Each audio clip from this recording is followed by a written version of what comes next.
Shalom, bonjour et bon après-midi à tous les fils, à tous les enfants de l'Éternel. Que Dieu vous bénisse et que le Seigneur qui nous a donné cette force et cette énergie de pouvoir nous retrouver ici, qu'il soit avec nous, qu'il nous couvre par sa gloire, sa nuée et sa puissance. Je viens devant vous pour vous parler de la part du Seigneur. Prions.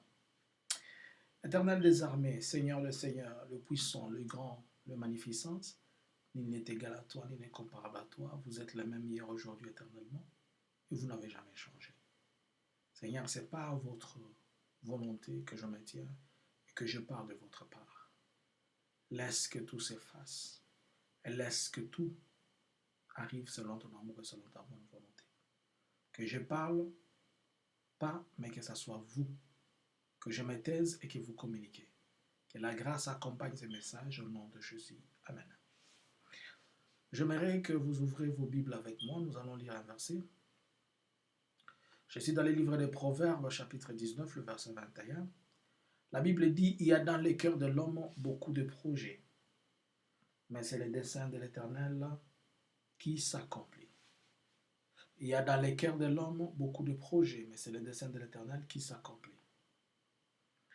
L'Éternel est en train de nous parler et nous faire comprendre que l'homme a toujours eu des desseins et des choses qu'il médite chaque jour et des choses qu'il aimerait faire.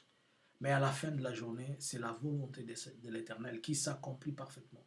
Et cette volonté, elle n'est pas changeable. Cette volonté, elle n'est pas quelque chose qui passe.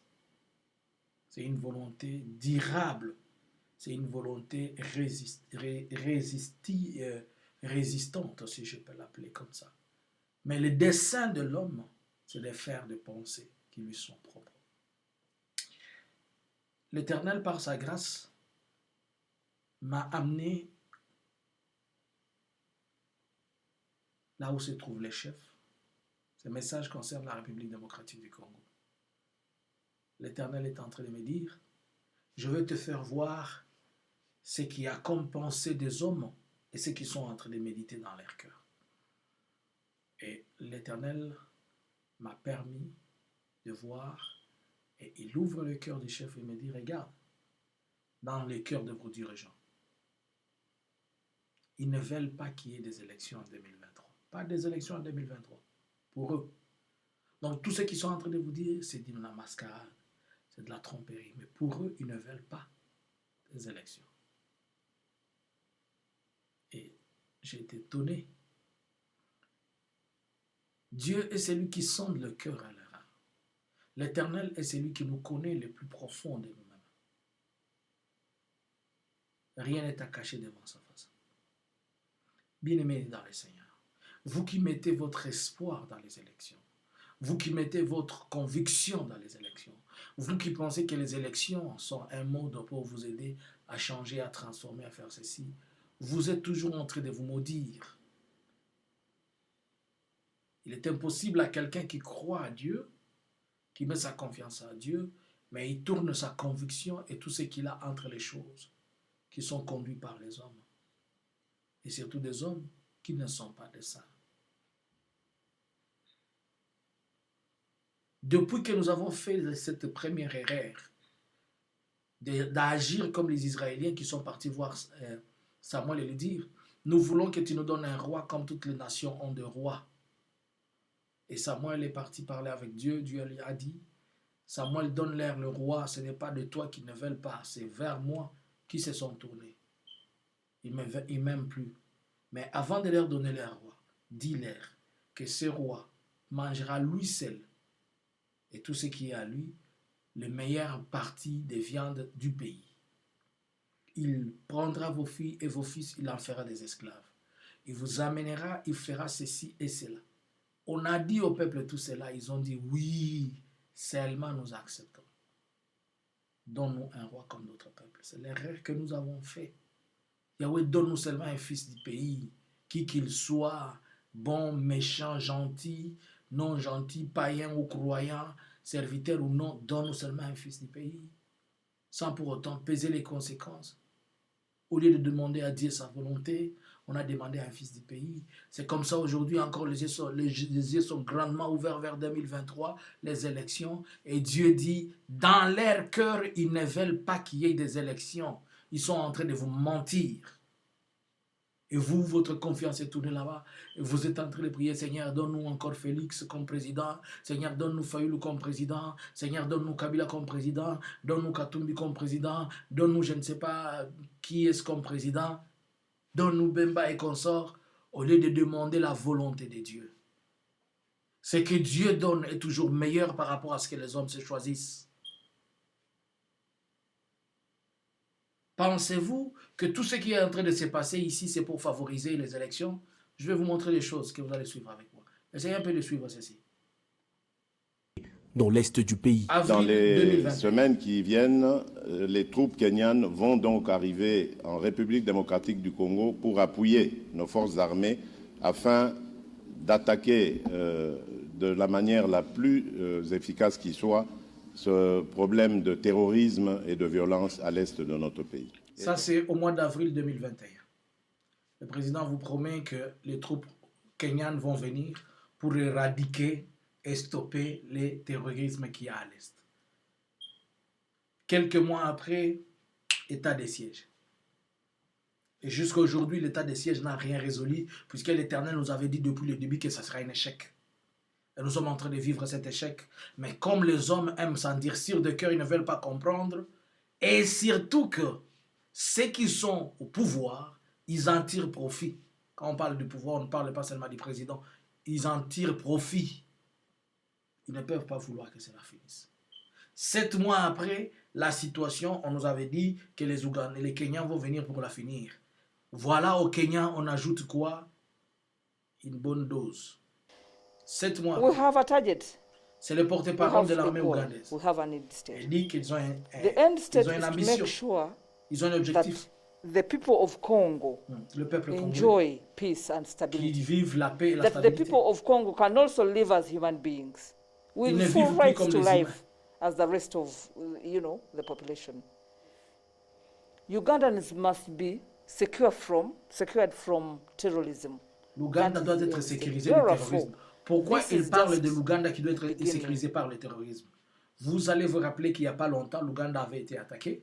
Et quand Kampala avait été attaqué sur son sol, il y a eu des gens qui étaient tués, dont on a accusé que ceux qui ont commis ces crimes-là, c'était des ADF.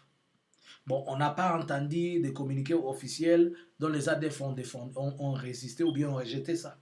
Quelques temps après, on a arrêté des gens avec des Kalachnikov, disant que c'était des ADF qui avaient traversé la frontière ougandaise. Mensonge. Et l'Ouganda devait se trouver un alibi pour être là, puisque du côté du Rwanda, le Rwanda avançait. Le Kenya est là, l'Ouganda ne s'est pas encore retrouvé. L'Ouganda devait se retrouver. Et surtout que nous savons que ces derniers temps, l'Ouganda a des problèmes sérieux d'argent, qu'il veut trouver de l'argent pour se payer certaines choses. Et occuper cette partie, c'est encore prendre le contrôle des officiellement prendre le contrôle de l'or, du bois et consorts.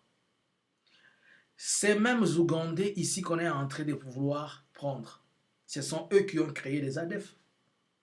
Ce sont eux qui ont créé les ADF. Et ils viennent là, ils ont une mission officielle de 21 jours. Continuez, écoutez ce qu'il est en train de dire. And these operations will go on as long as that end state is achieved.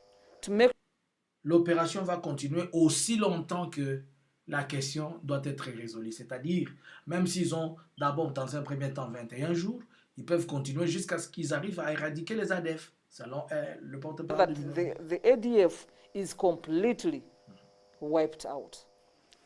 In a way, we have the mandate because we have the blessing of the counterpart country. Ils ont le mandat et la bénédiction du pays qui les invite. Where these operations are being conducted. Là où les opérations sont conduites. Les opérations sont conduites où? En RDC. We have an understanding. We had an MOU signed, an understanding between the two countries, and the other president, the other side, agreeing that really this was necessary and agreeing. Et ils ont une entente, ils ont des accords, et le président de l'autre côté a accepté que c'était un besoin. C'est-à-dire, Soit l'Ouganda a fait une proposition, soit l'Ouganda a demandé, ou bien eux-mêmes ils ont demandé, le président dit oui, vraiment c'est une proposition, c'est une meilleure chose, c'est un besoin. Venez. A joint operation. But what I know is that our act allows the president, in certain circumstances, to deploy outside the country. But later on, come back to the speaker, and to have this decision ratified by Parliament within 21 days of that action. So voilà, là ils sont en train d'entrer. Et il dit la décision chez eux a été admise et acceptée par le Parlement pendant ces 21 jours de opération. C'est-à-dire leur Parlement a admis que voilà, comme vous le voyez, maintenant ils sont déployés. Maintenant, moi je vous pose la question. Pensez-vous que toutes ces choses-là favorisent qu'il y ait des élections? Ou bien on veut maintenir cette partie dans cette sécurité pour dire que peut-être l'Est de la République ne pourra pas passer aux élections. On ne peut pas aller aux élections qu'il y a une partie du pays qui n'est pas sécurisée. Nous devons, c'est la deuxième fois, la population de l'Est aussi doit s'exprimer. Vous voyez ce qu'il y a, blablabla, tout ça. Et les Soudans aussi se demandent de venir. Et demain, l'Angola, s'il dit, va venir. Les Congo-Brazza, les Gabon, puisque les voisins sont en train de se plaindre si cela était possible. Aujourd'hui, voilà ce qui s'était passé. Très tôt matin, la population commençait à fuir. Puisque ici c'est à terrible. Mungwalo, 5 km. Asubuhi ya leo Mungwalo mwaye haiko. Vers 5 heures du matin. Très grave. Tout le monde est Très puisqu'on grave. signale qu'il y a des Codeko qui sont en Situation ya sasa asubuhi. dans la cité. Et voilà la population qui est en train de fuir. Terrible Mungwalo. Alors, toutes ces choses, ce sont les éléments qu'on va prendre pour dire non, il n'y a pas moyen qu'il y ait élection. Vous voyez les femmes et enfants et tout cela. Maintenant, regardez quelques Codeko qui sont entrés. Les Codeko, ils sont là, ils sont entrés, ils sont là. Et la population.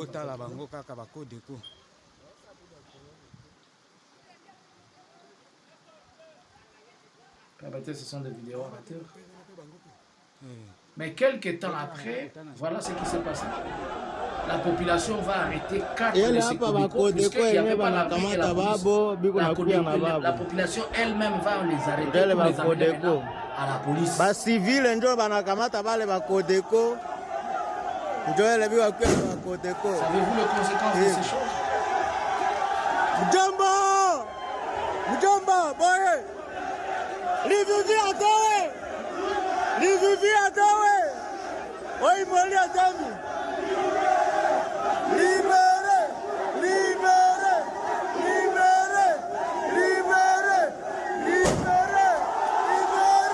C'est là qui ont les armes, celui-là qui a une arme, c'est ni un policier, ni un militaire. Yale ndo mambo yenye napitika banakamata bakodeko banabakamata ine.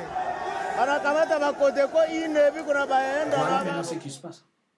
Lorsque ces gens vont se sentir totalement abandonnés, délaissés, et eux-mêmes vont se prendre en charge.